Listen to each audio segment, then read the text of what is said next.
On this week's episode, we share our impressions after playing Marvel Rivals and Valorant. We take a fond look back at the Xbox 360 after the end of the console's run. And on this week's Pixel Picks Showdown, it's a thinker as we name the best puzzle platformer game. All this and more on the Pixel Parent Podcast.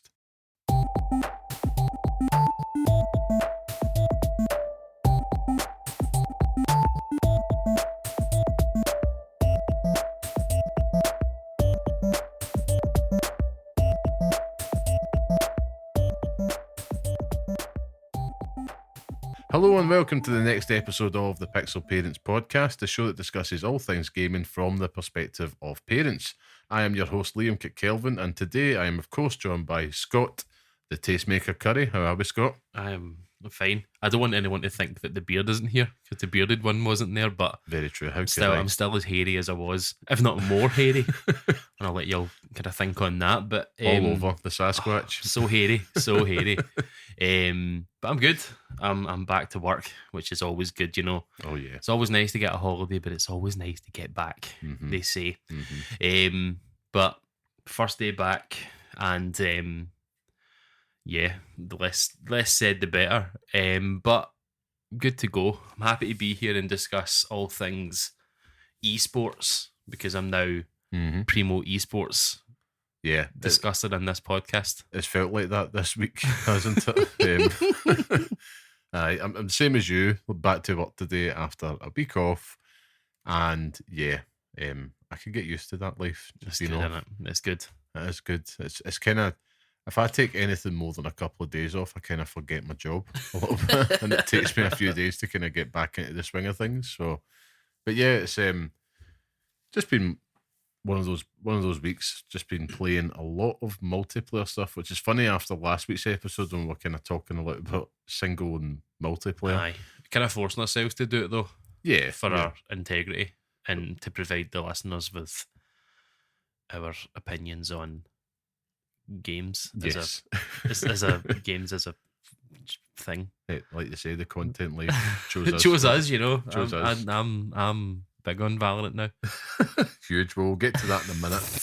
But of course, this is the Pixel Parents Podcast, which of course is a video game podcast that's dedicated to discussing games from the perspective of parents. And if you want to be a part of the podcast, come say hello and share your thoughts with us at Pixel_Parents on Twitter, or write to us at pixelparentspodcast@gmail.com. Of course, we appreciate all your support and would love it if you left us a wee 5-star review on whatever platform you're listening to us on. It's always a wee 5-star review every day, every week. Just a wee thing. Just a wee one. Just a wee just thing. A wee one. That's it, as we say in this neck of the woods.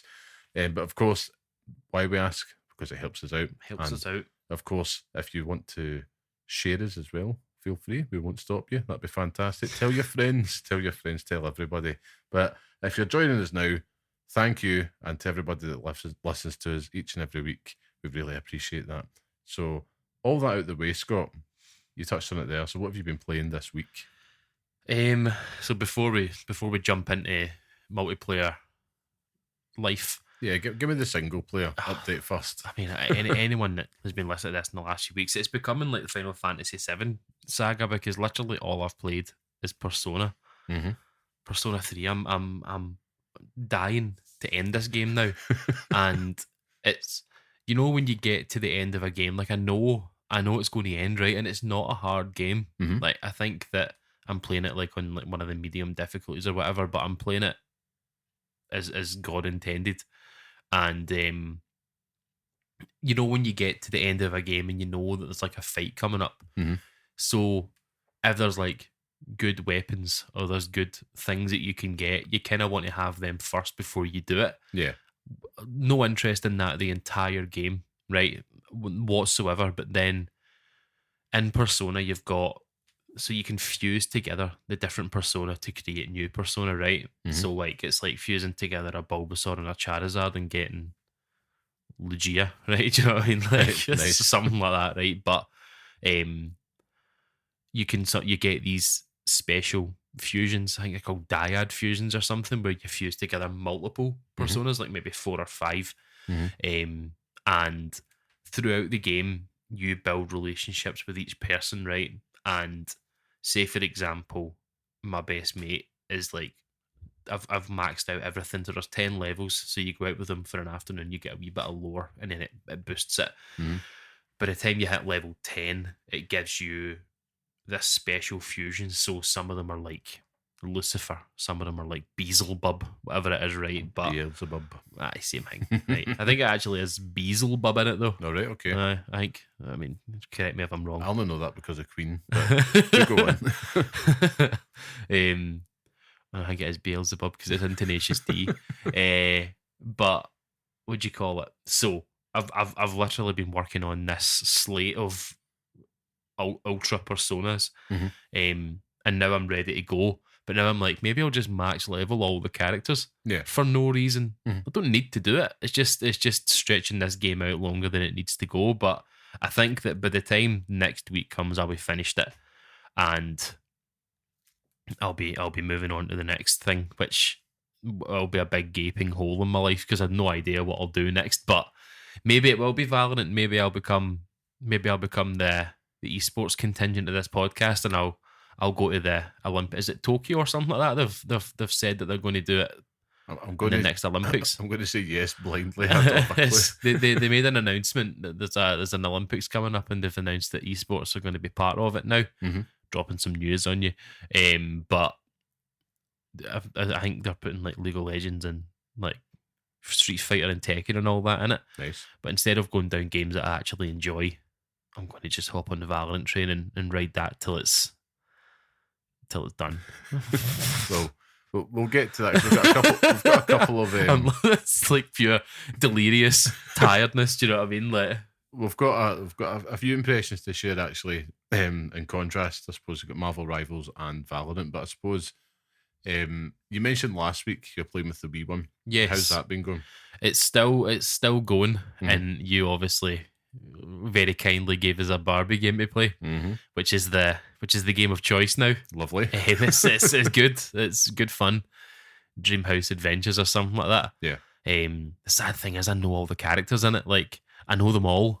I've watched that TV show more times than I care to acknowledge. So I know who they all are. But those games are they're more difficult than they need to be for wee ones. Like if you're making a game, so I think it says for 3 years and up, which obviously means like don't hand your Switch controller to a 3-year-old. But I mean, if they can control it and they can do it, then fair play to them. Right. But it's more confusing than it needs to be. Yeah, and it's really like since starting the whole not process because it's like the Mbappe generation where every single parent forces their child to play football for, is it Project Mbappe, Project Bellingham and that now, but God. Mine's just now just Project Esports. But it's like it's really made me think twice about like how games are made for children because they're not at all. Like there needs to be more care and attention put. And if you're making a game for a child, make it for a child. Yeah. Or even give us like we've got accessibility options and stuff now. Like give us accessibility options to say, look, this game has been made for a 3-year-old. Let's control it as a 3-year-old. Getting a flashback to the Spider-Man PlayStation game Kid Mode. It's just like give us something easy. Like just make it easier because she's trying her hardest and like in the game you move the Joy-Con thing control stick in it, like you can hover over certain items, but you have to be so precise at where you're pressing it. That's right. I'm reviewing Barbie. Here we go. But it's just even just with like Pokemon and stuff and like that, for example, as well, like or moving Mario into pipes and stuff like that. It's like there's just wee things that could just be made easier for them. Yeah, and it's a fine line because I remember on Game Pass they've got the Peppa Pig game on there, right?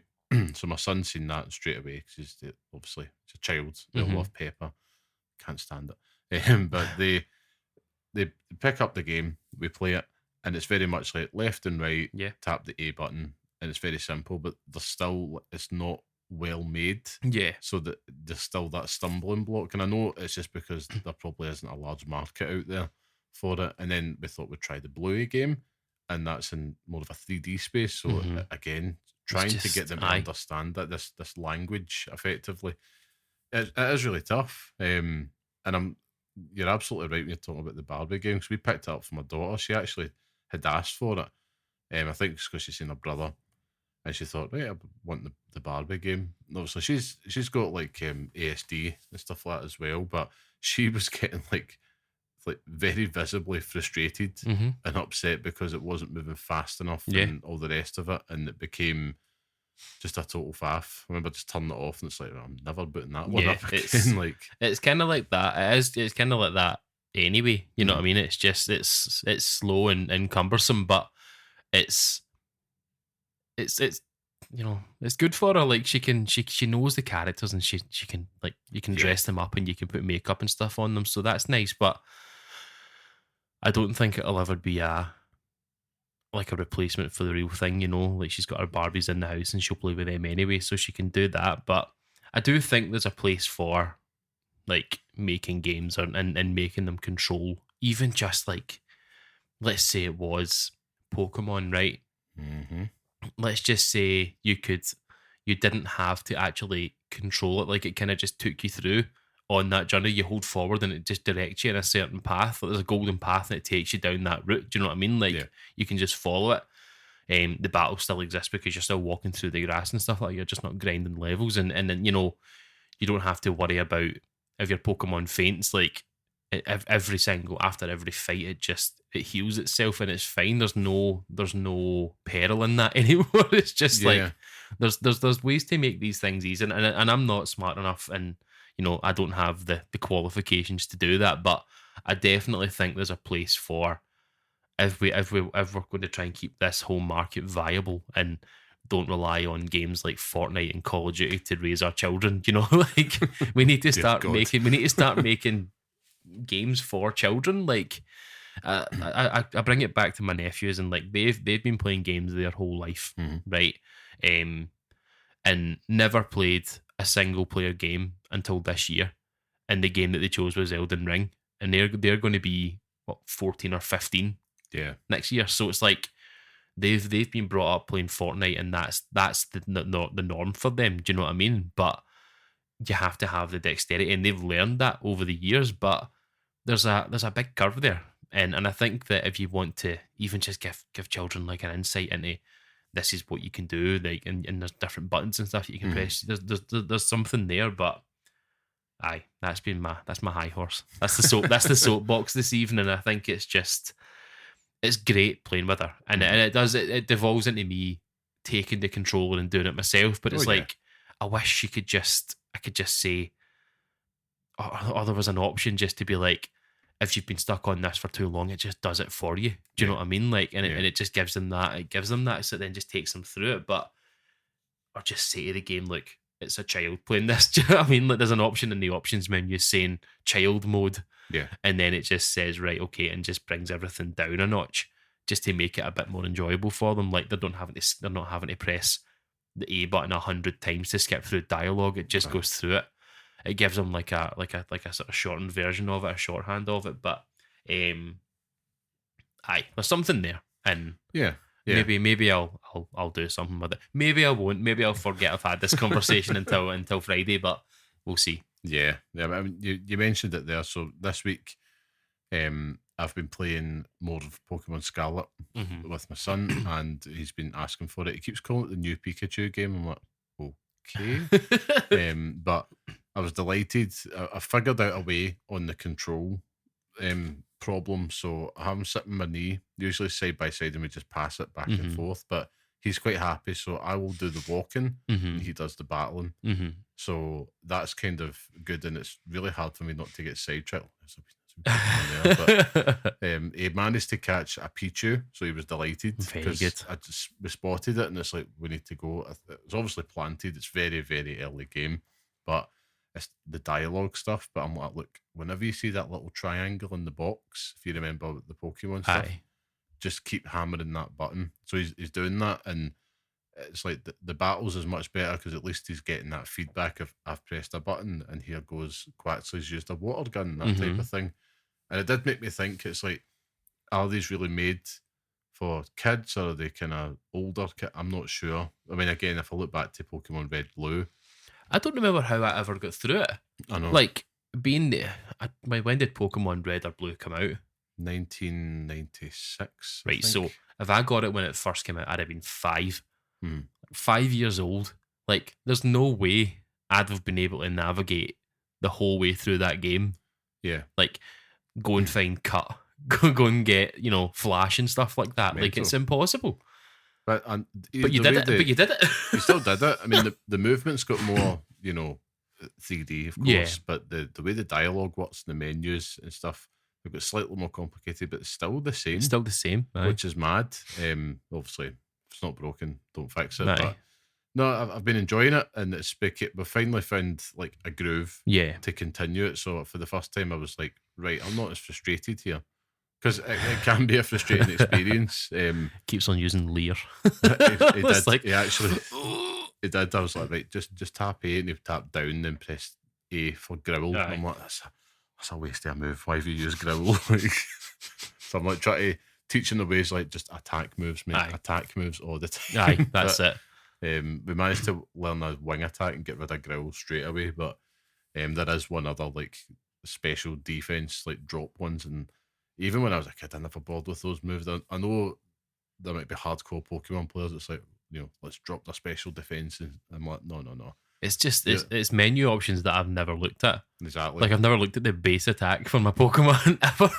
The only time I noticed it is if it was speed. Yeah. And then you miss a turn. Yeah. And it was frustrating. But then it's like, right, see, as soon as I get back up, mate, you're getting thundered. And that's it. But yeah, that's been great fun. And I think we've settled on that for now. Aye. Outside of that, come back to my own time. I've been playing through Horizon Burn and Shore still and enjoying it. You know, I think I just needed something like that. It's very much comfort food. Mm-hmm. It's been sitting there for this moment where I'm just kind of waiting for the silly season to descend upon us. And I'm kind of enjoying seeing this slightly different side to Aloy in it, who's a very wooden character. So like, she takes herself too seriously. There's never been a lot of charm to her, if you know what I mean. Mm-hmm. And I still find like Horizon games, whilst I do enjoy them, and saying this as someone who does enjoy them, the world still can feel a bit impenetrable at times. Yeah. Like it still feels weird, like the whole future and tribal type thing. I don't know. But I mean, at the same time, I'm like, oh, this is cool. I'll keep going with it. There's a robot dinosaur. Off I go. But it does exactly, I know. Hello. Like, you looked outside as you said it. I was like, what? There he is. That's Rex. But it does exactly what you expect it to do. Aye. And I think I said it last week. It just, if you're wanting a game to show your old dad, so look at this. Aye. Because it's stunning. Yeah. Like, it has no right. Every single time I've seen it, it's phenomenal looking. Unbelievable. It's just not a game series that I've ever got into. And I can totally appreciate why, because again, comes back to that whole, like, it's the world is either going to get you interested or not at the end of the day. And I think this might put a lot of people off, but once you get into the habit, because this DLC is very much endgame content, so you'll have everything all your that stuff. you have. Yeah, right. So that's made it easier to kind of go back and really appreciate how actually much easier it was to play than the first one. Yeah. I have to say, because the first one had some difficulty spikes at points. Towards the end of the game, I remember it being a nightmare. But this one, not so much. Like, it feels good. It gives you that power fantasy. Aye, it's good. But of course, outside of that, sunk a lot of time into Marvel Rivals. This week we'll start, Scott. So we were fortunate enough to get a code. So thank you to the good folks over there to giving us one of those codes to get into the Marvel Rivals beta, which seems to be real kind of, it's building up ahead of steam. Yeah, you know? But it's also impossible to get into. Oh, the beta? Yeah, so it's like getting codes. Like, get to level 5 and get a code. It's like, all right. So that's one thing I should point out. So at the start of it, because it's running for 2 weeks, I think, let me check my notes here. Yep, so it started on the 23rd of July and it's going up to the 5th of August. Mm-hmm. And, you know, you were you could get to level 6 and it says on the screen, get to level 6 and generate a code, but then it's like first come, first served, and they refresh at 2 a.m. And so I thought, well, there's other ways to get it, Twitch drops and stuff, and they didn't do it. So we've had to make do with the one code that we got from the team this week, which we're very grateful for. But I think that's just one thing I would point out to them. It's like, maybe don't advertise that, and maybe they've just not anticipated the demand. The demand for it, because I think that's it. It's kind of shocked everyone, which is cool. It's cool. It's great to see. I mean, starting right at the top, I mean, if you're unfamiliar with what it is, it's a superhero PvP shooter, third person. It's going to be coming to Xbox Series S and X, PS5. It's currently on PC as well. They had the beta on PC earlier. There's no release date, so it's coming 2025. They'll have a funny feeling they might push that up because the game feels pretty much ready. It feels ready, but it also doesn't. Outside in a of way, balancing. Yeah, but I do think there's still a fair bit there. There's more game than I thought there would be. Same. I was really surprised when I spent a good amount of time just kind of digging into the menus and stuff like that, and I was just expecting it to be play. That's it. Here, they've got a live kind of preview of what your battle pass would kind of look like. You've got information on all your heroes. They do have lore stuff as well, which you can unlock different chapters of it. Cool. They've got cosmetic outfits, which will drain my wallet.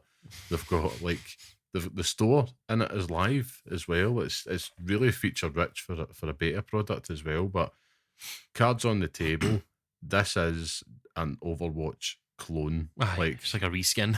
It's just like, only difference is that it's third person. Yeah, but at the same time, going into it, I was seeing like some videos and stuff of it, and I was kind of expecting it to be a little bit, I don't know, cheapened by it. Yeah, but it makes it its own. I don't know what, like, with the kind of more animated style, art style that they've got in it, it works, and there's a faithfulness to the characters within it, so their abilities and stuff does feel like superhero abilities. If you look at some other games like Suicide Squad recently, where they all get lumped with guns, this isn't the case here. So, Scarlet Witch is going to be using magic, Spider-Man shooting webs, Punisher will have a gun, that type of stuff, as opposed to, like Thor cutting about with an AK-47. Oh man, it'd be cool though, wouldn't it? It would be cool.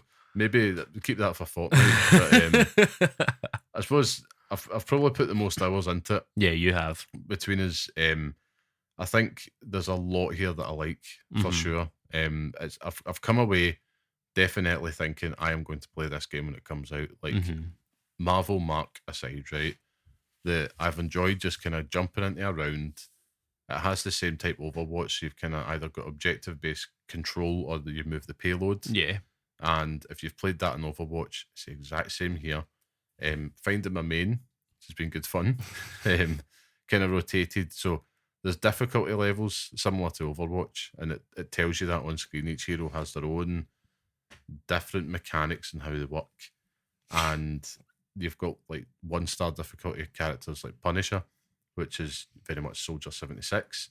Or you have like 5-star difficulty Spider-Man, which is for psychopaths. Yeah, it's just death. It's just dying immediately. It really is. And the people that can use them, you have my utmost respect. I don't know how you used to do it, man, but it's 5-star difficulty. But then you've got everything in between. You're kind of, it's a couple of cool things they've done. So you've also got the different types. So usually it's like tank, DPS support. Here it's Vanguard, Duelist, and Strategist. Okay. So Vanguard being the tanks, Duelist being more DPS, and Strategist as your healers usually. They've also added some cool team up abilities, which is an interesting. That's the cool part of it, yeah. Yeah. So if you go, Spider-Man, Venom, Penny Parker, if they're all in the team together, there's a special like symbiote ability that Spider-Man can unlock, and also the other characters doing extra damage, or Rocket Raccoon and Punisher. They've got some cool like buffs to like ammo and stuff like that as well. So it does kind of incentivize these little team ups and synergies to start to emerge and blossom. So that much I'll give it, because it's something I wasn't expecting, because they could have gotten away with just not doing that's it. You just have to hope that someone else in the team will play as a character, or if you're playing with, like, if I'm playing it with you, Like, if I want to go Magneto, you're going Scarlet Witch. So that's what's happening. Like, do you know what I mean? No, like, I should add Scarlet Witch is one of my mains. Aye, so yeah, she's class, and I'm literally not going to play anyone but Magneto. the big man. Aye, Fear him. oh, it's so good.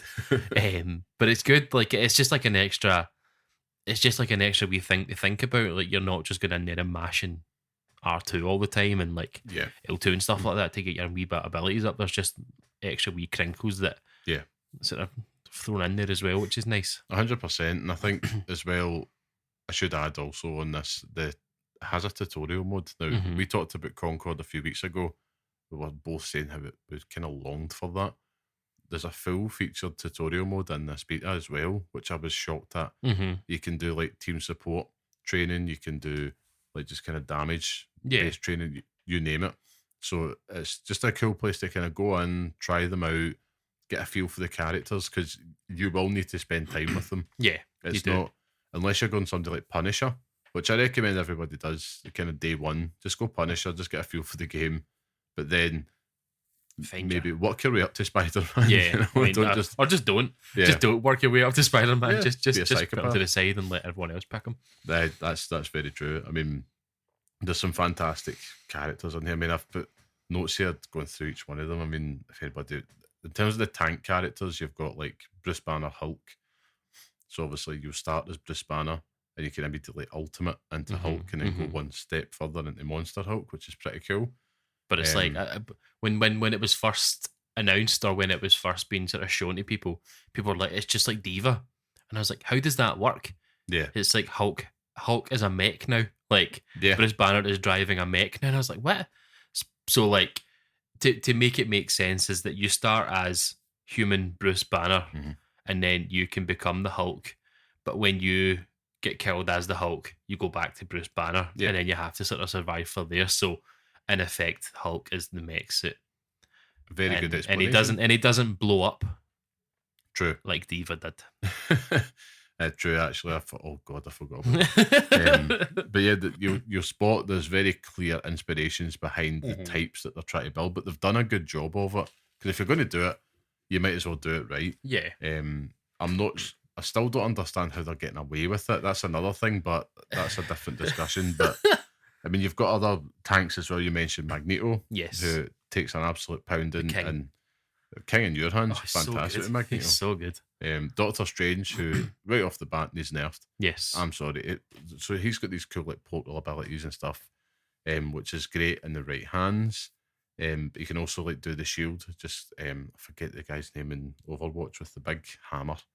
I'm going to say Torbjorn. Torbjorn, he did have a hammer. You're thinking it was like, it has like a Norwegian name? Reinhardt. Reinhardt. So if he's very much the Reinhardt type, and it takes an absolute pummeling, which makes no sense because it's Doctor Strange. When you're kind of shooting at him in game, you're thinking he should go down easier. He's got such a big pool of health without the shield. There's other ones in there. You got like Groot as well, who's actually surprisingly good. Venom, who's a pain in the ass.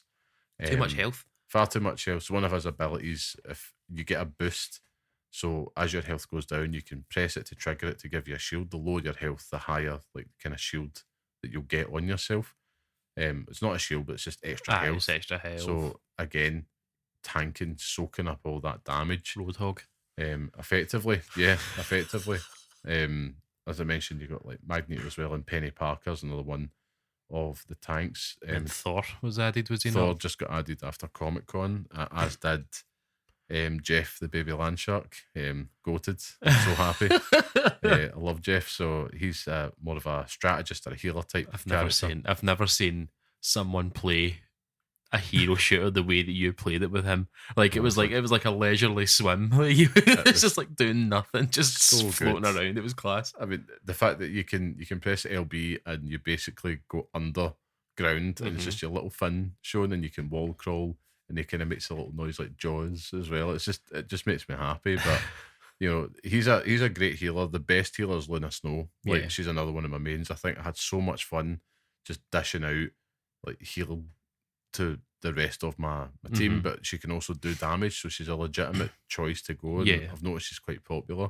Other ones like Adam Warlock was one that I wanted to be good at, but I was terrible with him. You had Loki, as well. I think a lot of Lokis out there as well. A lot of Lokis. I've noticed it as the beta's moved on that people are starting to get the hang of him. And he's a bit of a pain in the backside. Rocket Raccoon's another one. He's like in the right hands, he can turn the tide of a game because he packs a punch. And again, he has good synergy with Star-Lord, who is one of your duelists, DPS, and he's nerfed. He's basically he's Tracer, but he's ridiculous. Like, he's so fast, and you can't get near him, and he's so good at just getting in and out of skirmishes and doing a lot of damage. You got Storm, who's like DPS as well, Punisher. Who else am I missing out? I missed out Mantis as a healer as well. Yes. She's not that great. You got Hela. Shout out to Hela because she was great fun. Hella good. I think she's hella good. He said she's kind of like Zenata type. Yeah. Vibes as well. Magic. Now that brings me Magic, Black Panther. Not so much Spider-Man, but Magic and Black Panther, right? They're kind of like more melee focused, so you need to get up close and personal, but they need to give more health to Magic and make it worthwhile. The risk reward. Yeah. And I'll get into this in a second, but you've got other ones as well, like Scarlet Witch, Star-Lord, you've got Namor, all these, that kind of rounds up all the characters. I don't think I've missed anybody out there. If I have, apologies. No, that's them all, but there is balancing tweaks that's needed in this game. Like it. There will be. There is bound to be. They're not going to get it right in the first go, but some of the things that they haven't got right are like a pain in the balls. Aye, it's not fun. Like, there's some characters you'll actively avoid. Yeah. Unless you're fortunate or the battle's going in your favour. I think like adding more health to Magic or giving her more of a packing more of a punch. I think it's just mobility with her. Like that's another thing. She's quick when she gets that. She gets the move where she can kind of zoom in and out. She uses this sort of ring thing, but it's like just moving in general. It's like so slow with her, so it doesn't make any sense. And it's like with Black Panther as well, is that you have the wee speed boost or like the jump forward, but that's it. Once you've done that, you're kind of slowly trotting forward. It's like, give these characters more mobility. Yeah, 100%. Because Black Panther's probably closer to like Doomfist in some ways, because you can throw spears as well and rush forward, kung fu kicks and all that. But I think balancing, and this is why I applaud them for not launching now. They'll get feedback from the beta and they'll make it better. So it's going to be even better at launch. But there is a little bit of tweaks to balance. I think I'd like to see a bit faster standard movement. It does feel quite slow when you're respawned in. Yeah. Unless you've got a character with abilities, but you don't want to waste it just to get to the skirmish. And yeah, I think outside of that, I mean, it's just small things. Like I would like better, like a better controller feel when you're like doing damage and stuff like that. Oh, I missed out Iron Man. How could I? But yeah, I think it's one of those ones. Doom's on the way as well. He got announced at Comic-Con. There's going to be adding. You can just see it already. All the different characters they can add to this game. Yeah. And it's there. They've got something, and it's a lot better than I hoped it would be. Yeah, but it's by no means like, I'm not saying it's like 10 out of 10. No. It's just I'm not going to give it a score, but it's what I've seen. I've walked away feeling more positive on it. Yeah, no, definitely. Sure. I think that initial impressions coming off it from other people was like it's brilliant and stuff like that, and it's really good. It's just you really have to find your. It's like any game like this though. You have to find your character. Do you know what I mean? Find your main, and then you're happy with it. But there's definitely, as you say, there's definitely improvements to make, and it's just going to be an absolute cash cow. Like you can see it already, and the fact that people want to play it. Like I don't know what the concurrent numbers on Steam and all that are, because that's now the metric for good things. Oddly, but Steam is now the way forward. We're just alienating an entire console. But that's not sour grapes, by the way. That's so bitter. But it's what the concurrent numbers are for Overwatch 2 at the moment, and how many of those players and stuff is just going to shift over to Marvel Rivals. Yeah, is that going to be the future of? I'm joking about esports and stuff like that, but is that going to be the future of esports? Because Overwatch was massive back in the day. Still and you would is, have these different tournaments and stuff. So is Marvel Rivals going to be that? And also the heroes in it, like we're looking at the roster of heroes at the moment is what?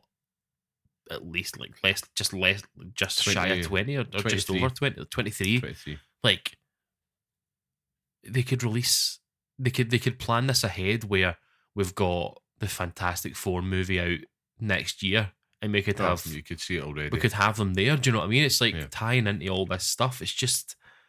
It's ridiculous. It really is. It's absolutely ridiculous. I can already see like Captain America, similar to Black Panther. He's got the range with the shield, and he can get up close and punch and all that stuff. And the shield bounces off of every single enemy in the area. They could have so much fun with it. Or like Mr. Fantastic stretching out, kind of like Venom does with the symbiote. See, now you get me started. See, that's the thing, is that there's so many possibilities with it. And Green Goblin. Oh man, nobody says no to me.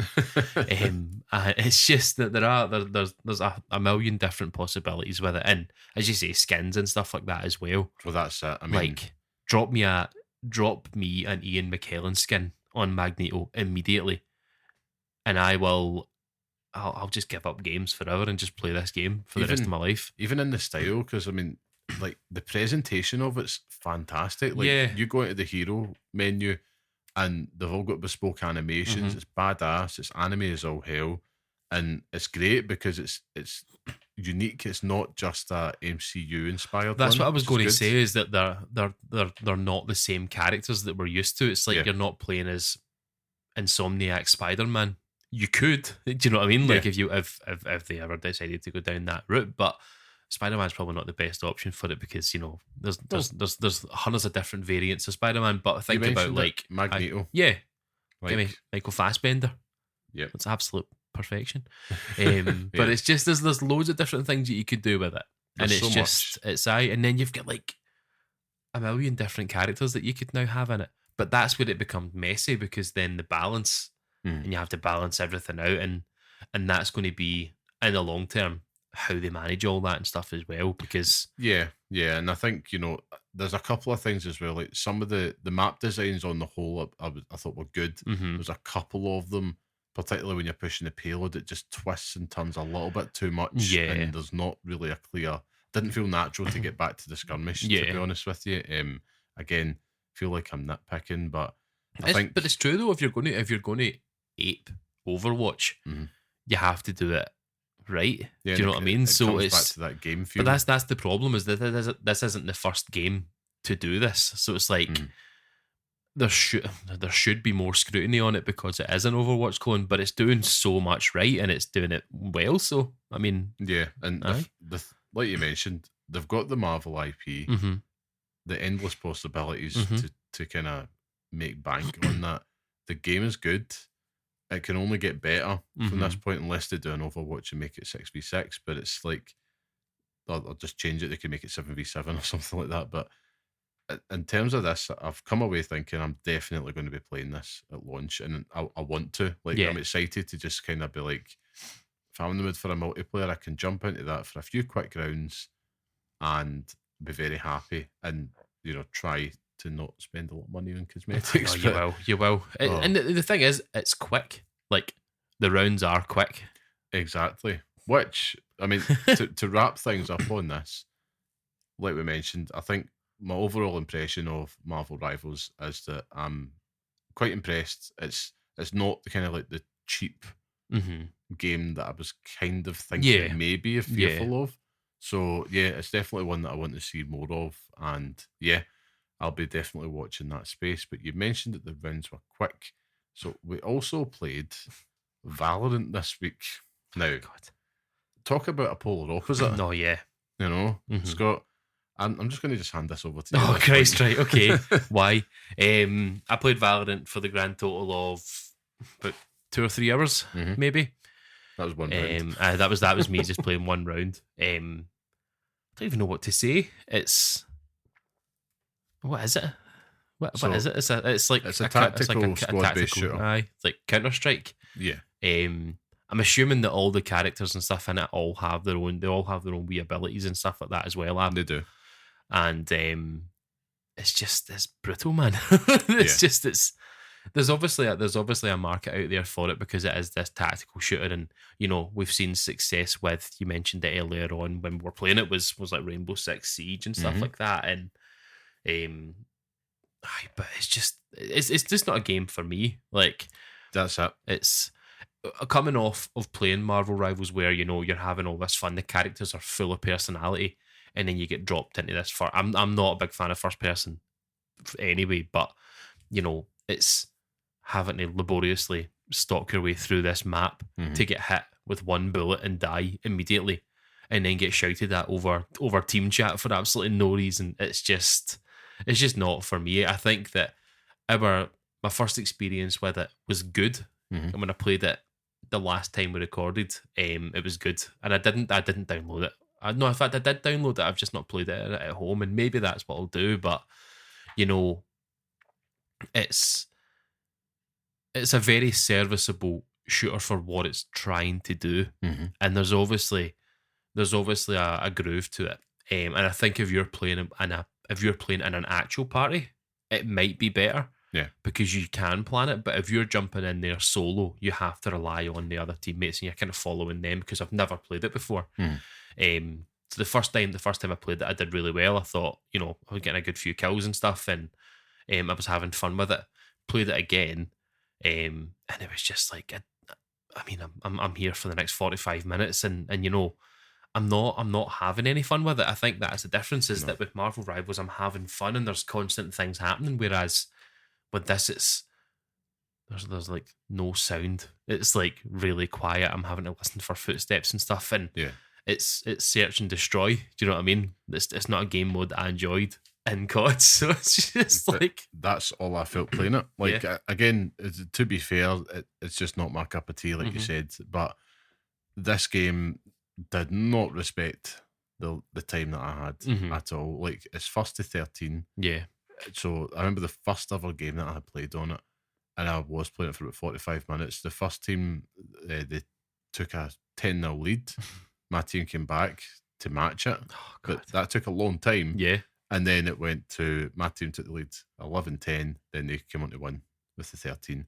45 minutes later, that's nuts, man. I was like, I couldn't even, what I was really not vibing with was the fact that I couldn't change heroes, or I couldn't, it does punish you for leaving the game, which on one hand I do applaud because they're trying to make sure that people stay in and they're not getting numpties coming in and out and trying to create as pure an experience, but it felt like I was being held hostage in this game, and I ended up having to quit out at a round because of it. And again, I think if you're into like those tactical shooters like Counter-Strike, Rainbow Six Siege and stuff like that, there's definitely something there for you. And if you're more than happy to get together with your friends and that's what you like doing, there could be something here. But I had mentioned this to you before we started recording. I think that Fortnite could release a first-person search and destroy mode, and it would look like this and be better. There's something about the game that just didn't feel good. I didn't really like the Halo Infinite style, like aiming, and stuff like that.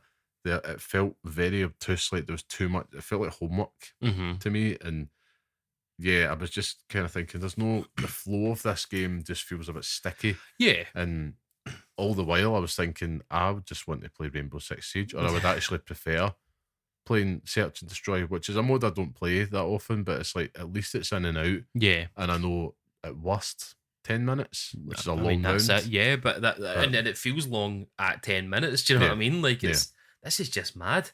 It's just, I think the market for Valorant is already there. Like, and I think the people that are playing Valorant on PC are the sort of, they're going to be the people that carry this game and have been carrying this game already. It's obviously a big deal at coming to consoles, and there will be people who will play it, mouse and keyboard users, but it's just it's like but it's I think at the end of the day it would be shameful for me to sit here and say it's terrible, because it's obviously not terrible. It's not a bad game. It's just not a game that I enjoyed. It's like slamming something that I completely hate. It's just because I don't like it. Yeah, there's 100%. There's obviously good points here. I mean, I like I like the whole thing about, Counter-Strike where you have to pick your own weapons and you can change that as the game goes on. But as you say, the aiming and stuff like that, like we are taught, and it's like battered into your head that when you're playing Call of Duty, you move and you can shoot at the same time. Whereas this, if you move, that you're done. I mean, you're a stormtrooper at this point. Do you know what I mean? You're might as well just stop and just turn around and bend over. But I mean, it labels that point home in the tutorial, like you'll be more accurate staying still, which is very true. But it's kind of going against the type of shooters I suppose that we're more accustomed to.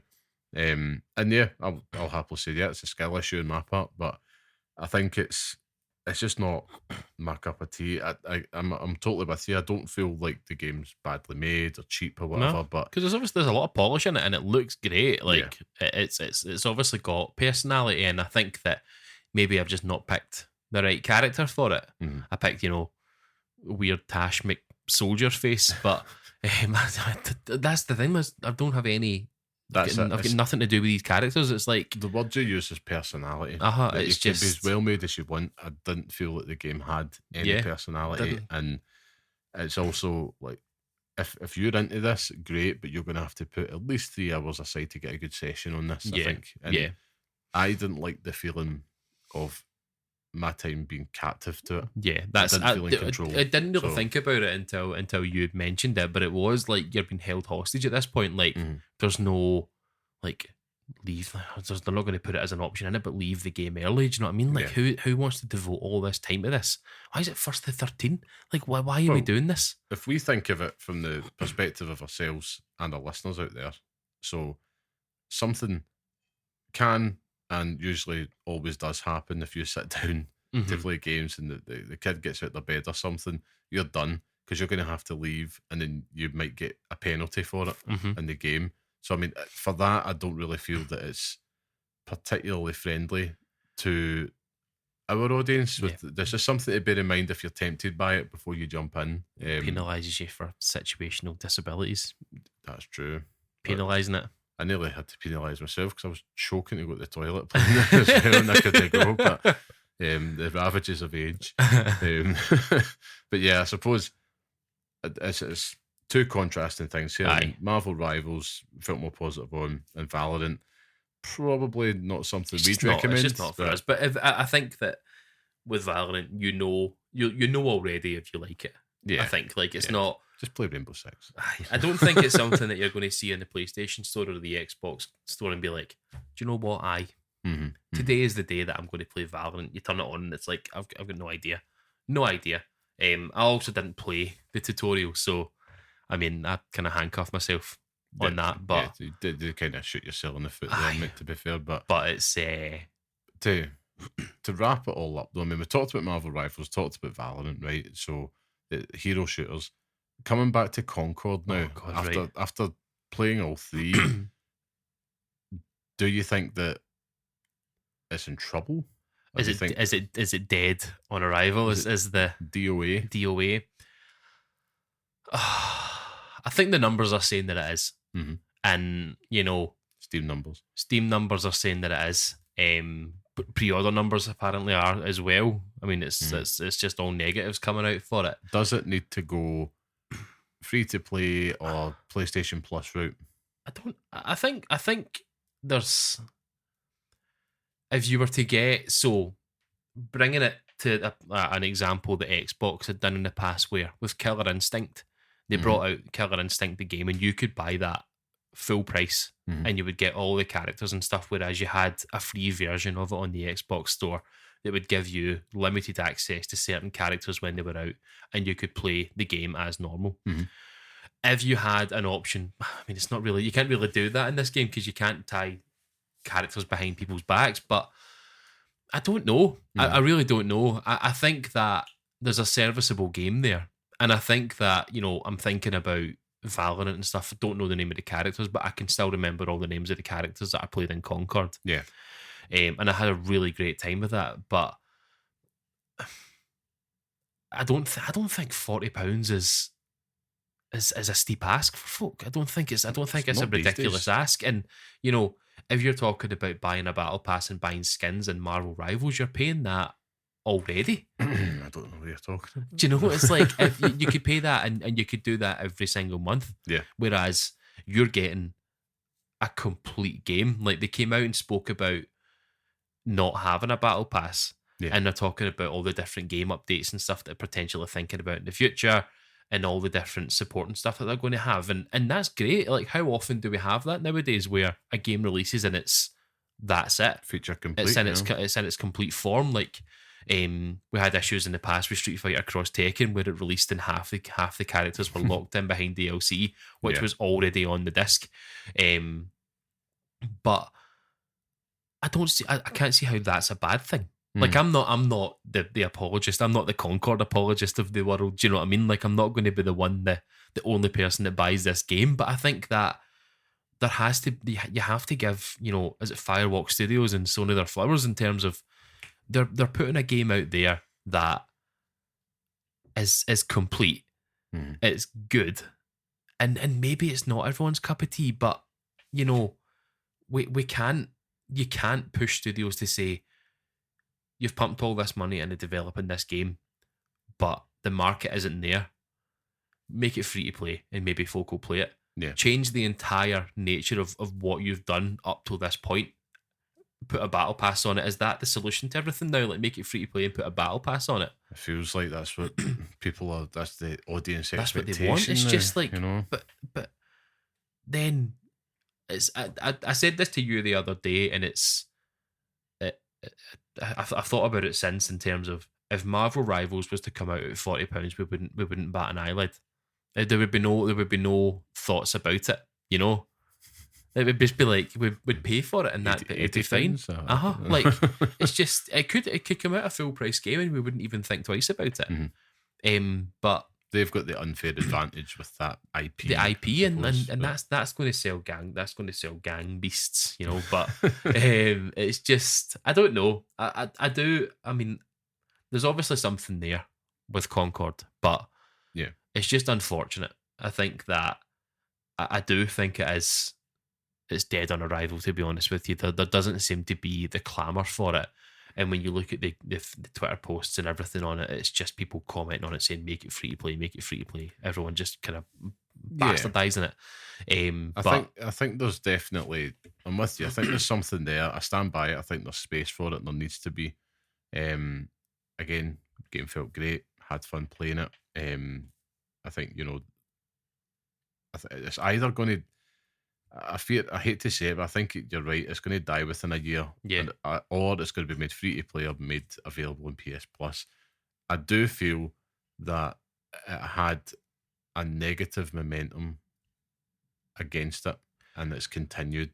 Yeah, and that's through no fault of its own. It's just through, like, the online echo fart chamber.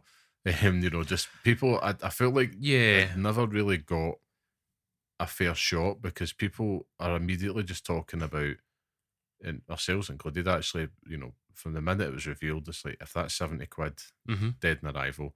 Turns out it was not. It didn't really get its flowers for it. The beta came out, it's fine. Nobody's talking about the game. Yeah. All I'm seeing is, like, Steam numbers are low, pre-orders, and all this, like, corporate bullshit, to be honest with you, that we shouldn't really be talking about as consumers. Because at the end of the day, if I ask somebody, is that game good? And it's like, well, the numbers are actually quite low on that. It's like, tell me if the game's good. Yeah, if the game is I good. want to hear about that. That's at the end of the day, and, yes, we're all enthusiasts, and we do kind of get caught up in that stuff, but unfortunately it builds a negative momentum. It's the reputation, and the risk is that then goes on to your product, and you ain't got a good chance of selling it. And these are just some of these things that you cannot plan for. You throw your hat over the wall and see where it lands, as they say. So see when they first showed the gameplay for it, did we already know at that point that it was going to be like a hero shooter? So maybe that's the problem, is that they held it, they kind of kept it under wraps for so long that when it did come out, people thought, oh, it's going to be this amazing first player kind of single player experience where you have all this whatever it is. But it's I see it every day in work, for example. Like, if you're trying to push something, particularly from a marketing perspective, if you're not clear on the offset, you're not really going to get a lot of uptake, because if you have to go back and explain to people what it is. You're not really telling them why they need it. And that's the thing that you really need to focus on, because if you can get to that, then they'll run with it. But I hate to sound like Simon Sinek at this point, but people familiar will know why, and also roll their eyes as I have. But it's just, I think Marvel Rivals has got this momentum behind it that Concord lacks. If I was to tier it, I would probably put Marvel Rivals 1, Concord 2, and Valorant 3 for obvious reasons. I think Marvel Rivals they're using that IP advantage to their full advantage, and fair play. They don't have to work hard with it. They don't. Is that you've got the IP there, so there's obviously going to be a fan base there, but the fact that the game is fun is just that's the surprising part of it. I mean, we could have turned that on; it'd be absolute keek. Terrible for folk, but I'm glad it wasn't. It's a tough one, and I hope the future is different for Concord. I really do, but I don't see it happening. I mean, I just think that it is. It feels like it's swirling at this point. It's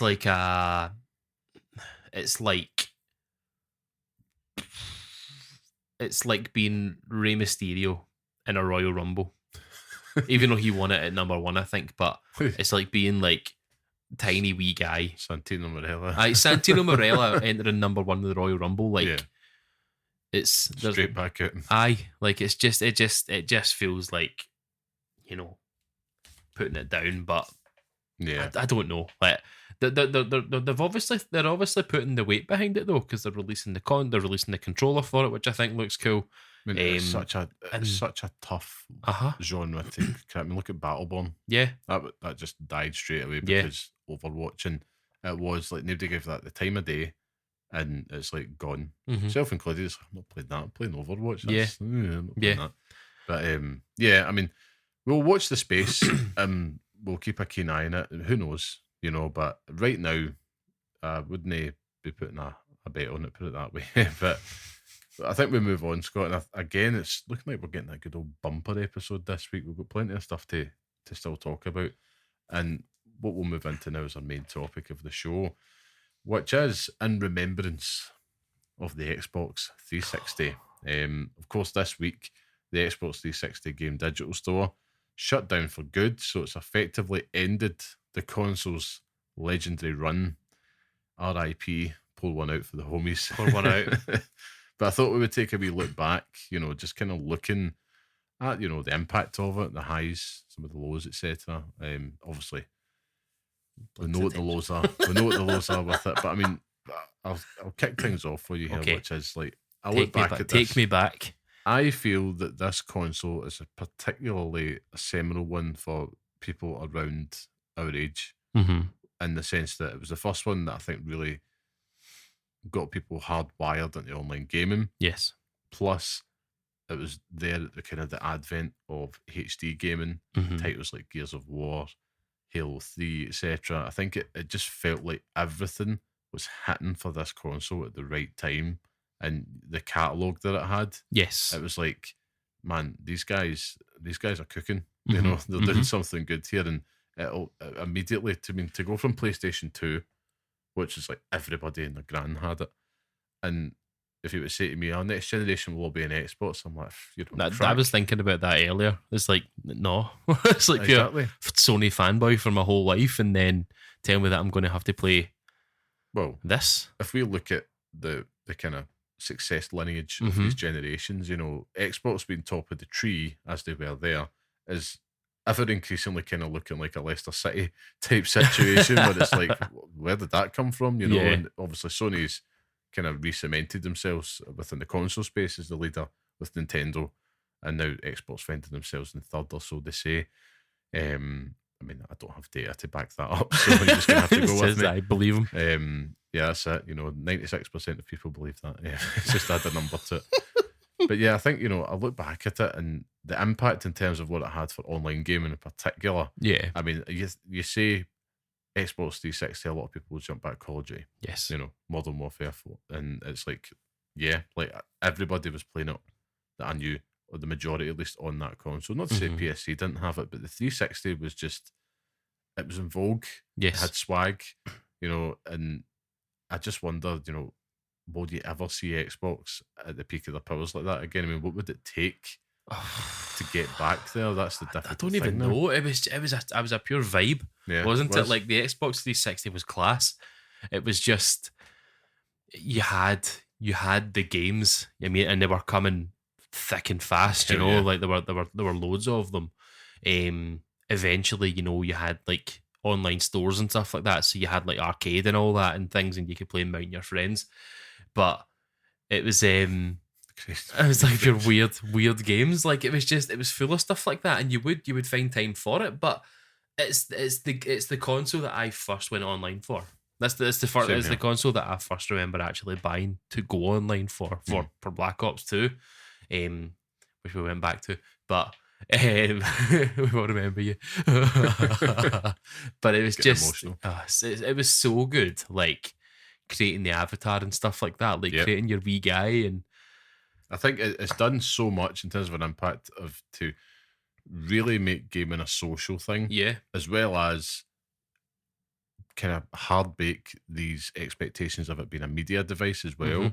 But first and foremost, like, you know, the avatars, even when you turned it on for the first time, I'm going to take you down memory lane here, right? So the 360, I think I hold it in particular regard because it's the first console I remember buying with one of my first wages. So I was 15 at the time. I was working in Morrison's, of all the things, and I just remember my old man saying to me, it's like, you can spend that money on whatever you like, son, you've earned it.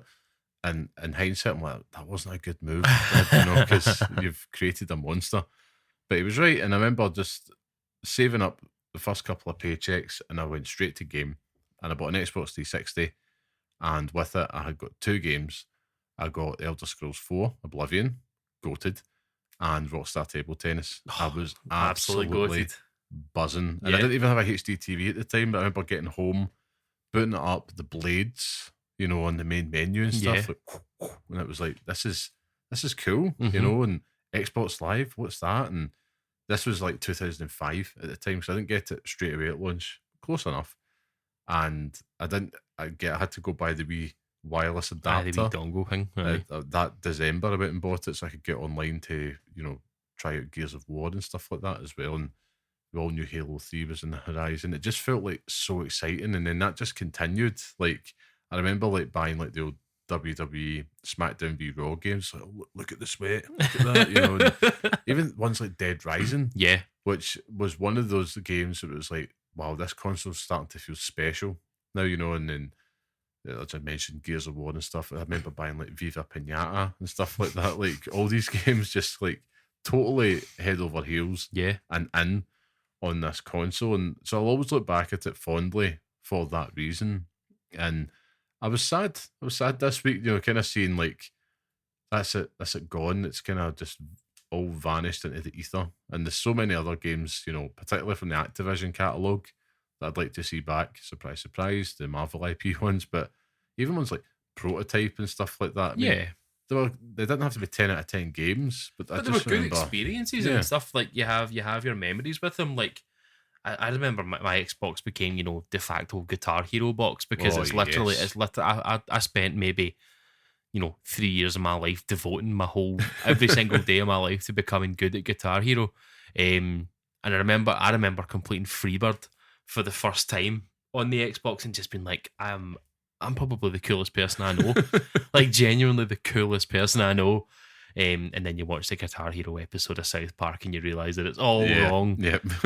All wrong. But it was phenomenal. And you know, it's bled into everything we know today. Yeah. Like Xbox Live, when you signed up for it, I think you got Xbox Live Gold. And you would get the games and stuff like that as well. So you'd get a couple of games in there at the same time. So that became like, you know, the future for everything. Like, it sort of set in motion PlayStation Plus, you know, maybe kind of early thoughts about Game Pass and stuff like that as well, but given the games and stuff. But it was an absolute juggernaut. Like it was excellent. It's and unbelievable. I don't have any memories of it coming out because I don't remember it. You know, I had the big black Xbox, the first, like the original Xbox, and then I had a PS3, And I remember being absolutely raging. So I was playing Final Fantasy 13 and my save data corrupted.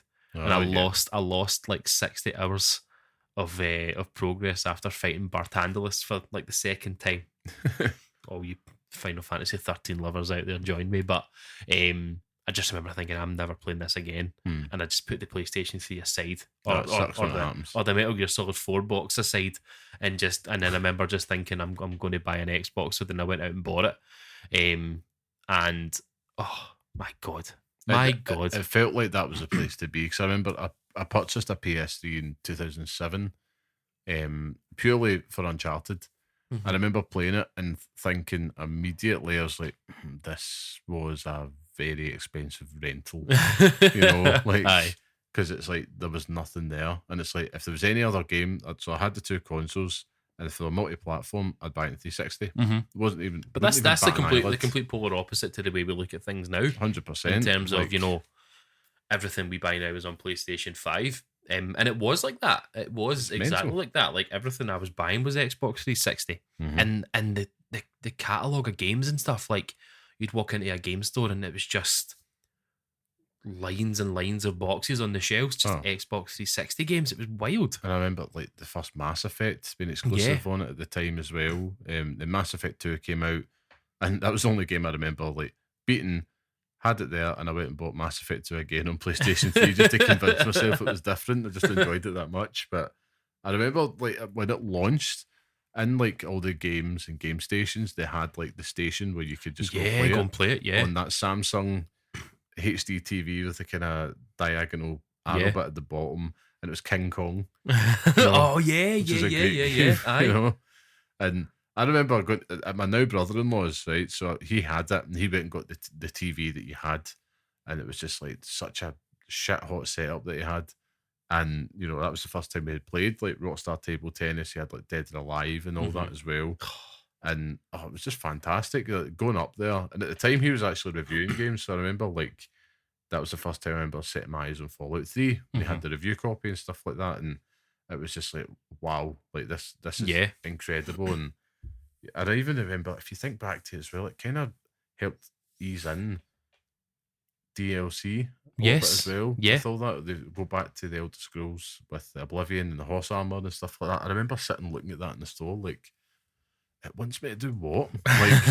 Like it's funny how it becomes normalized over time. And even like buying a digital game, because that was something they introduced where you could install it on the console, and then effectively the disc is a key, and making use of that, getting rid of the old 20 gig hard drive, and you know, getting the elite one with 120 gig, you felt you were an absolute baller. But then of course it did have some lows, of course, like the Red Ring of Death. I was just thinking that there myself. I was thinking the Red Rings. I mean, that was the fact that did not kill like consumer confidence overnight. I mean, I remember getting, it was PES 2008 or 2007. Who was in the box? Michael Owen and Ronaldo. Oh God, it was 2007, and it was actually. And I remember just getting home, sitting. It was me and my cousin at the time, and it's like, right, let's get into this, let's play it. And excuse me, we've got 2 games in, and then it red ringed. Turned it off, turned it back on. Oh, frog in the throat. He's dying. And it red ringed. No, he's dying. He is actually dying. Too much nostalgia is killing me. I'll try and pretend that I know the story. So it red ringed, and then Batman came in and picked it up and took it to Bill Gates' house, and he fixed it for you, and then brought it back. It was the kind of oh God, it was the folklore behind it. Aye, which is like wrap it in a towel. Yes. And I remember doing it, wrapping it in a towel, and just doing all this stupid stuff to get it to work. And to be fair, it broke, and they sent me it back fairly quickly. Yeah, it's the only console I ever remember having to send away. Like, and funnily enough, it's only with the Xbox products that I've ever had to send away, and it's always really quick. I had to send my headset for the Xbox Series X, you know, the one with the turny bits. Oh yeah, but it was my fault. It says take off the side bit, and I was like, what? And I ripped it off, and then I was like, what is going on here? But there was that Red Ring of Death, and I think you do you do have the sort of other issues and stuff like that with it as well. I felt like the power adapter and stuff like that. I thought it was enormous. I remember the you had that big brick, and you did have to become proficient in hard drives and stuff like that. It was like the first time that you've ever actually had to start thinking about these sort of things as well. Yeah. And thinking about like headsets and stuff like that at the same time. Like never even considered buying a headset. And then you have this flimsy wee earpiece headset, and then you bump up to a Turtle Beach and you become God. You're like, this is the best thing ever. Or the wireless controller. Oh, well. Yeah. The plain charge kit. And they had some terrible peripherals. Like I remember the wireless headset that I bought. Again, young man working at the time. Aye. It was like once you paid the digs and that's you good to go. But the wireless one was crap. Never really worked properly. I remember buying the keyboard attachment for the controller. Yes. And it was just so rubbish. I was like, why do I need this?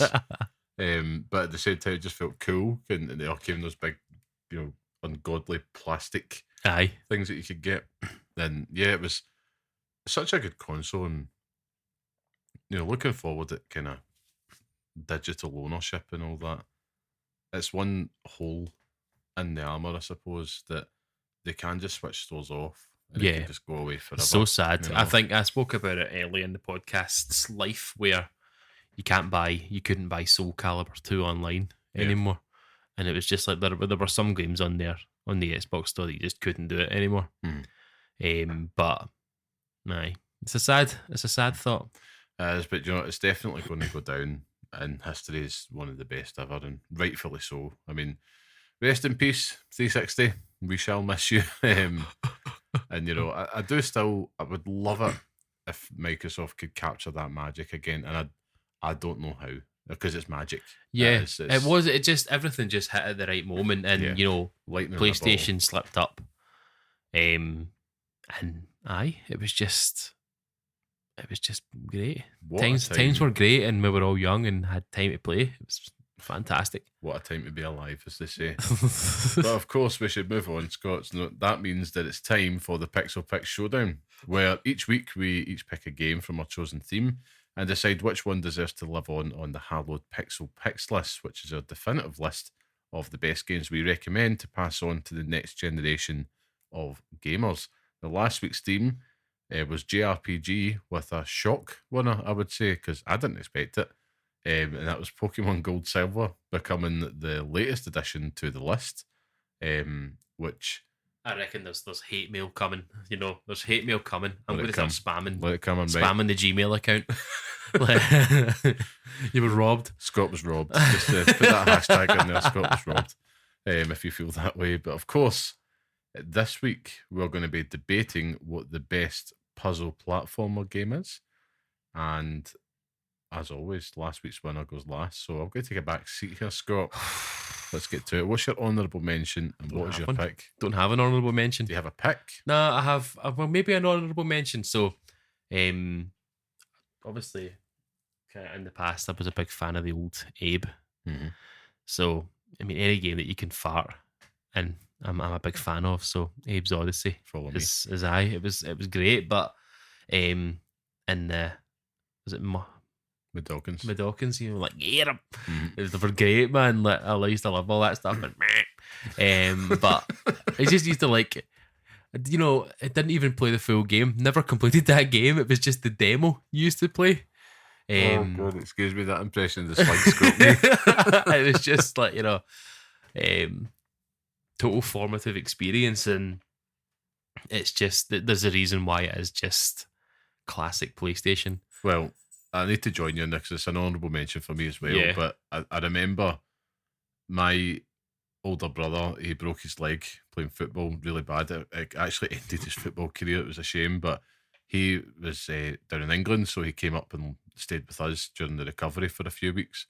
So he brought the PlayStation with him, and he brought Abe's Odyssey, and that was it. The farts, the doorway, that was me in. And I remember just being captivated by this weird, grim, funny world, like the corrupt Gluckins, obviously the Madawkins just being so hopeless, the Sligs, the Scarabs, the Parasites just being all creepy and shit. So it was, a quintessential like PlayStation game, but I'd stop short of picking it as a puzzle platformer, even though it's a puzzle platformer. It is. It's just it's a tough ask. I just can't stop thinking of like the voices and stuff like that. So here, boy. It's just oh man, it was brilliant. It's phenomenal. And take me back to Rupture Farms. Honestly, take me back immediately. But no, it's not the game I picked. The game that I picked may not be the best puzzle platformer. Well, get out then. But it is my favourite puzzle platformer. Right, okay. And it's one that I remember in primary school. I remember coming home and playing it almost every single day when I was in primary school. It is a Super Nintendo game made by Blizzard in 1993, and it is The Lost Vikings. Right, okay. And pardon my French here, I fucking love this game. I love everything about it. You obviously have 3 Vikings there, so it's Eric, Balog, and Olaf. I had to bring it up because Balog, I was like, Quelaag. My mind is now tortured by Dark Souls, but they've obviously got different abilities. I think Eric's the swift one, so he runs about and like he can batter through walls. He runs fast and hits off walls. Balog is the sword guy and he has the arrow, and then you've got Olaf, who is the stout. He's the fat one that has a shield and stuff like that. But that game, like, you have to know what you're doing on it. Do you know what I mean? Like, there's certain sort of platform elements that you can only get up, so you have to put the shield guy there to jump up because only one of the characters can jump. The music in it, the even just like it's such a strange story. You have these Vikings in the middle of their own timeline, and then they get zapped to Futureville. It makes absolutely no sense. But I never completed that game until my 23rd year on this earth. Right, okay. And I didn't understand it when I was younger. I just thought it looked cool, and it, you know, that's the case for most games that played, wasn't it? It was great, and you know, it gives me fond memories of my brother because I remember playing it with him. Where we would come home and he'd show me what to do and stuff like that, and then I'd try and do it and just die. But it's just, you know, it had all the elements that a puzzle platformer should. I can't say the word puzzle platformer. Tongue twister. It has everything that it should, and you know, unlimited continues, so you're not penalised for getting it wrong. But you technically are, because if one of the characters dies, then you know you're kind of gubbed at that point. But it was cool. Like you had sort of inventory management where you had to make sure that you were beside the character if you wanted to pass stuff on to them. You had keys, you had different wee collectibles and stuff. You had characters in the world that were a wee bit fun as well. So, you know, I do just have fond memories of playing it. And it's a game that I'd play it right now. I'd play it right this very second, talking to you if I could, just so I don't have to listen to your pick. But it's just I think that it's the best Blizzard game that's out there. Wow, that's my wow. That's my you are going my 2 cents. Inviting these internet hordes. Bring back the Lost Vikings immediately. I fear for you. I do fear for you. It's just the minute I saw the names puzzle platform, and I was like, yeah, let's just draw a line in the sand here. But put a coin out there for the Lost Vikings, because I need to say it out loud. Oh, that's your pick this week then. So I've obviously got my honourable mention here. I've got one at the road with Abe's Odyssey, which I could have easily made my pick because it's 10 out of 10. But I'm thinking I'm going down the mechanical appreciation route as well, but I'll get to that. So my official honourable mention this week is a Captain Toad Treasure Tracker, which is a fantastic puzzle platform. The music in that game, man, still lives in my head. That game is so charming, and it's granted it's not the most challenging, but I don't really feel that's important, to be honest with you, but it makes up for that with that constant sense of delight. You know, the way that they managed to expand on these sections, the concept from Super Mario 3D World into a fully fledged game, and even the way just moving the camera about and it just kind of felt like you were constantly just discovering something and effectively moving you into the next stage, which is what platforming is all about. And yeah, it's just a game that try play that and not have a smile on your face. It's just wonderful. Is it Toadette you're trying to find? Yeah. So you just suddenly fall in love with Toadette. You're just like, I'll die for this woman. And then you've got like even like the boss fights and stuff like that. Great. They're cool. Aye, really, really cool. But I mean, it's just stopped short because I thought I'm going to pick. It's a heavy hitter. Aye, I know. I know what you're going to pick. Do you? I do. I'm not going to tell you because when you spoke about the mechanics of it, it immediately made me think of this game. But if you don't say it out loud, then right. I'm not going to say it at the same time as you. I know what you're thinking. I'm going to say it, but it's not it. Is it not? You're thinking I'm going to say Portal. I do think that. I'm not saying Portal. Right? Because that's just too easy. We want twists on this show. Christ, right? Okay. So, what I've picked is a game from a creator who I would admit I've never actually fully enjoyed these games beforehand, but this one got me. And it's a 3D puzzle platformer. It's co-op. It Takes Two. It Takes Two. Yep. Now, as I mentioned before, admittedly never really fully enjoyed Joseph Fares, yeah. But not that I hated them, but I mean, it was like, I can see what you're trying to do. I can see it, and fair play for sticking to it. Mm-hmm. Bringing people together to play it very strictly co-op and all that. And I think with It Takes Two, the puzzles and that combined sense of accomplishment all the way through it, and being given specific abilities and tools for whatever stage that you're on, and working together in a way that doesn't leave one person either sitting at the side, like another person, like particularly in co-op games, it's like, I'll just take it on. Yeah.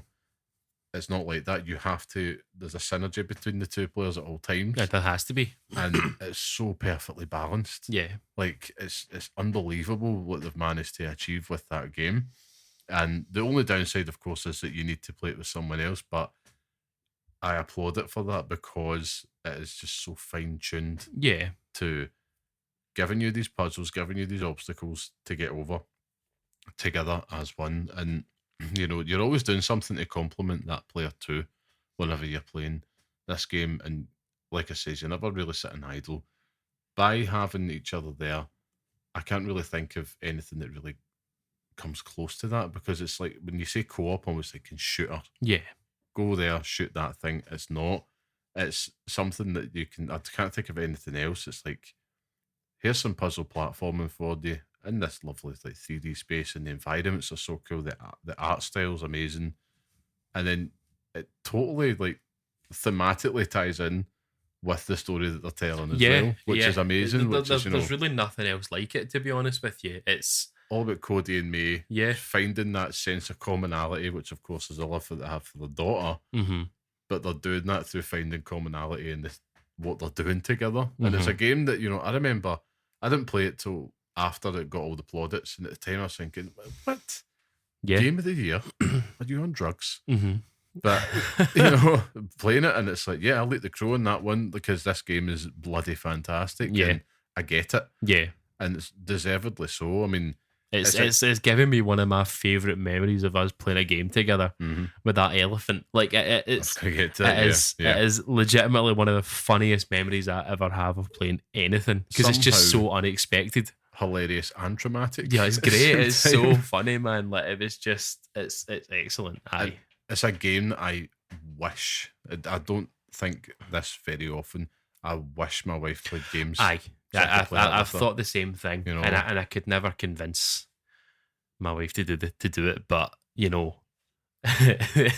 be hilarious just to watch it, because there's a story with it. Like, it's not, you're not just doing it and playing games for playing its sake. There actually is a heartfelt story there. 100%. I think this game has it all, which is why it obviously is my pick this week. Because I think it's it's got the challenge, it's got the narrative. It's just everything about this. The word I keep coming back to is balance. Yeah, and I think you need that. It's why I didn't pick Portal because as great and as innovative as Portal was, it's one of those ones that just didn't enjoy it to the same degree. Whereas It Takes Two, it has everything. You know, you're going to laugh, you're going to cry, you're going to do everything, and you're going to have this constant sense of, I've overcome that to get to the next stage. Yeah, and the thing is, you can play it. You can play it twice. You could, and takes two playthroughs. Takes two playthroughs. It does take two. It does, but that is my pick this week. It's a very good pick. It is a good pick. It's, you know, it has everything. And do you know what? It does more than just the puzzle platforming part of it as well. There's daft wee things in there as well that sort of gamifies it, where you can play each other in different sort of wee daft wee games and stuff as well. And there's literally nothing funnier than having to hold the door open for someone and then just closing it as they get to it, so it just ruins the run. It's hilarious fun. It wants you to spend time in the world. I do think though that your hands are tied if you can't play it by yourself. Mm-hmm. So it's like, if you had no mates, you'd be like, I want to play this game. That's the only thing I can say. But you know what doesn't have that? Mm-hmm. The Lost Vikings. And you can also play that in co-op as well. True, but I wouldn't say it's an absolute formative experience. I think and putting nostalgia at the side, and it's the best Blizzard game ever made. Nostalgia and what will be your downfall statements aside. No, I don't think I could. I don't think I could put up any fight. I think that even if I had picked the best game of all time as the puzzle platformer, you know, I picked the Baldur's Gate 3 of puzzle platforming. You know, I think you would still stand you'd still have to put up a good fight to kind of argue against it, because It Takes Two it's a fantastic experience. Yeah. And I think the fact that you don't even think of it being a puzzle platformer, it's just, that's part of the game. It's just like, that's cool. Like, it doesn't labor on itself, and it doesn't become like, I can't get through this, because you'll always find a way to do it. And it does encourage that. I mean, it encourages the co-op aspect of it massively. Yeah. You still see videos online of people playing it. You still see couples playing it and stuff like that as well. So, I don't think I would be remiss to try and argue against it. Yes, well, I'm glad we're in the agreement. I'm glad. So, well done to Joseph Fares. You've obviously got the best award now, which is your game It Takes Two, featuring on the Pixel Picks list. I'll let him know. You let him know. Just give him a bell. Aye. Give him a bell. I'm sure he'll be delighted. What was the other game that he made? A Way Out. A Way Out. Yeah. So it was. He's got another one on the way as well. But I'm sure we'll find out about that very soon at the Keeleys later on this year. That's just what we may as well call them. But of course, Scott, that brings us to the end of this week's podcast. So again, thank you once again for joining us. And if you like what you hear and enjoy it, just leave us a wee 5-star review. Of course, it helps us out, makes a massive difference. Like, share, tell your friends, tell anybody. Would be glad to have them on as part of the show and listening. Of Scott, it's a big question time here. Christ, right. Where can people find you if they want to hear from you, or just shout at you about Blizzard games online? Come at me. Llama Man 91, isn't it? It is, he's got it right. Got it right again. Could be a streak developing here. Of course, you can find myself at Carmelite on Twitter. And thank you, of course, to our producer and music man, the talented and handsome Mr. Sean Murray. Ever so handsome. He really is. He makes everything possible. So big love to yourself, Sean. That's fantastic work that you do. And of course, you can listen to the next episode on all major podcast platforms and follow us on Twitter at Pixel_Parents. And of course, write to us at pixelparentspodcast@gmail.com. But until next time, stay safe, stay sane, and thanks for listening. The Lost Vikings is the best Blizzard game ever made.